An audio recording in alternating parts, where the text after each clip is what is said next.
morning, everyone. Yes, time flies. It's really been a year since we last talked about FMC. Uh, it really has been a milestone year for us. We took over the fixed broadband from Telkom, and now we are on track with our fixed mobile convergence play. It has been an experience for us because Telkomsel has been helming mobile for the past 28 years. So last year was really a learning experience because the home broadband business is quite different from mobile. So whether is it from a value chain perspective, the way we engage customers was quite a different level feel. Right. Yeah. We are glad that it's on track. In fact, from a multi-product holding for our customer base, we have grown 10% year on year. When we started, it was at 37% of our customer base having both mobile and fixed broadband. Now we are at 47%.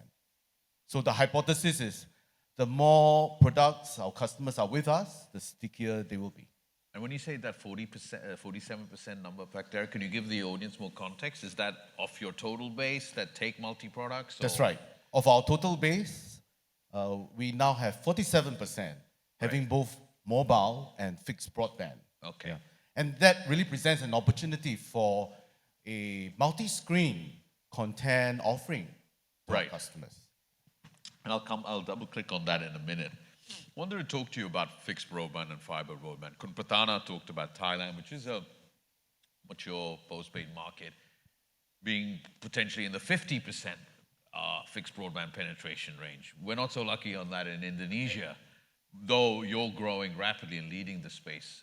Tell us a bit more on fixed broadband and fiber, where it is today with your business, and where do you see it going in the future? Yeah. I think home broadband is really our new revenue stream. Right. Indonesia currently, in terms of fixed broadband penetration, is at best 15%. Right. And we could do a lot better. If we compare this to our neighboring countries, just now Thailand was at 50%. Yeah. Philippines is at 35%. Right. We are at best 15% penetration in Indonesia. So we have a mission to drive perhaps to a state of 30% in years to come. Right, understood. So you can double up with that side. What have been the challenges to grow that? Is it? I assume that the penetration is quite high in Jakarta, but outside Jakarta, it's a tougher environment. Tell us a little bit about that. I think Indonesia has always been a very mobile-first nation. A lot of our customers have access on connectivity as well as content via mobile. TikTok, Facebook, YouTube remains dominant in terms of content consumption. But I think increasingly there's a lot of appreciation of OTT and premium content. Right. And that experience is best on a fixed network, especially long-form content. So I think that appreciation is now more embraced by customers. So I think fixed broadband really would be the best experience to enjoy entertainment at home. But that brings us very nicely back there to the entertainment strategy and the multi-screens that you're talking about. How do you see that developing? I'll talk more detail about that, but how do you see that developing from your point of view and the strategy going forward for Telkom? Yep. Before the fixed mobile convergence was at play for us, we were in very siloed approach. We had a mobile offering, then we have a indie home offering. Right. So now our strategy is really at a multi-screen play where we offer customers that option where they could enjoy content both on the move as well as at home. And we see consumer behavior shifting.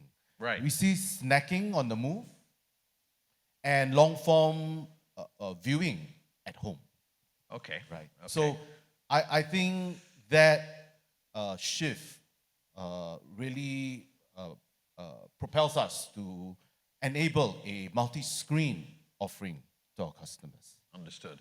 And how are you seeing, you mentioned VOD, you mentioned live TV.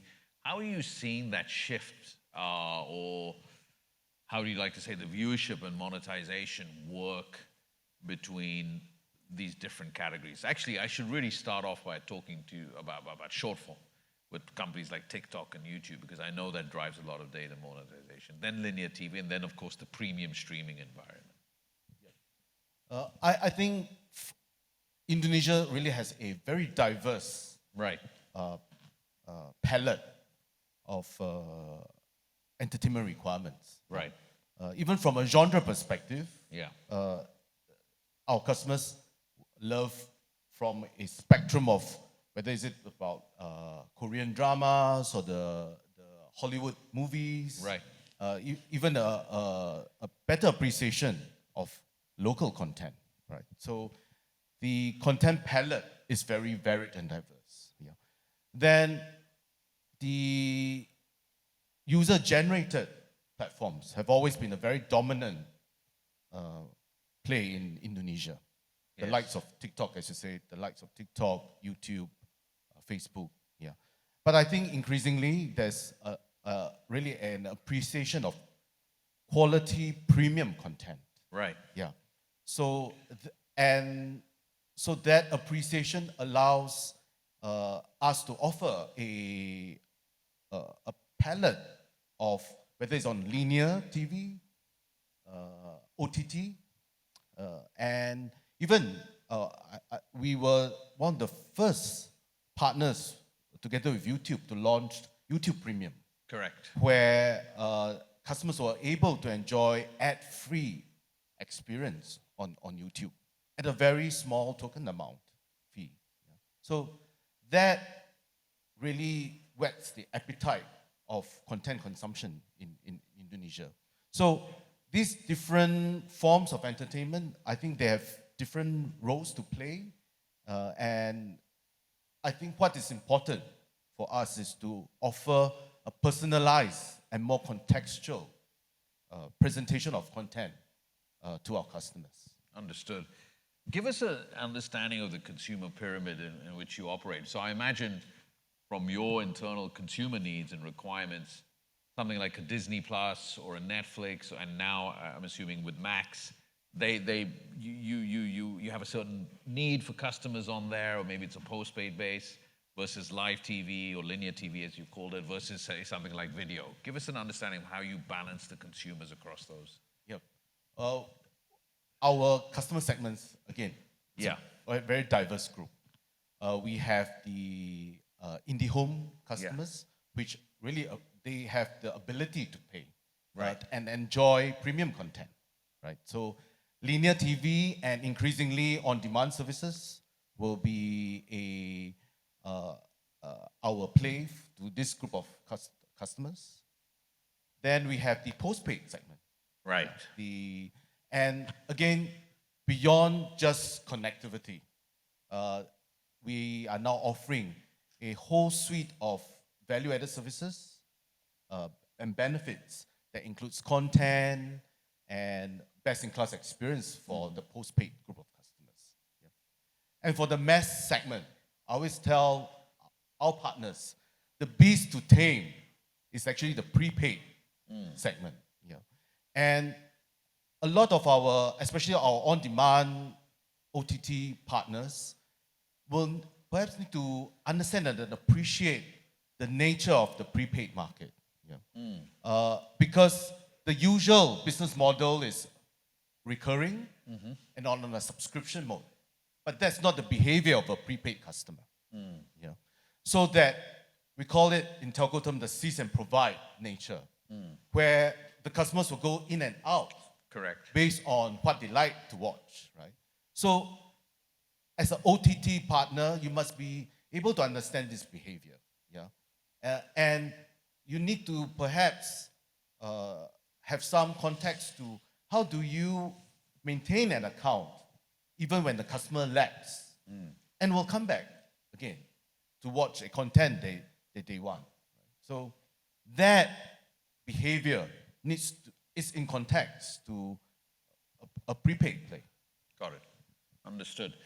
I noticed on the video and also from speaking to yourself and your team, one of the big things also with Telkomsel and the MaxStream stuff that you're doing is also investing upstream selectively into content, into local content, both for channels and also just generally productions. Tell us a little bit about your strategy on that side. Right. We have recently enhanced MaxStream with our play on MaxStream Studios. Right. We are supporting local production. Right.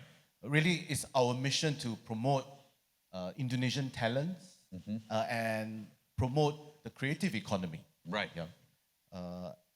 It helps to add more color to our content offering, and that's really in our strategy of consolidating all content experiences into My Telkomsel, which is now our super app.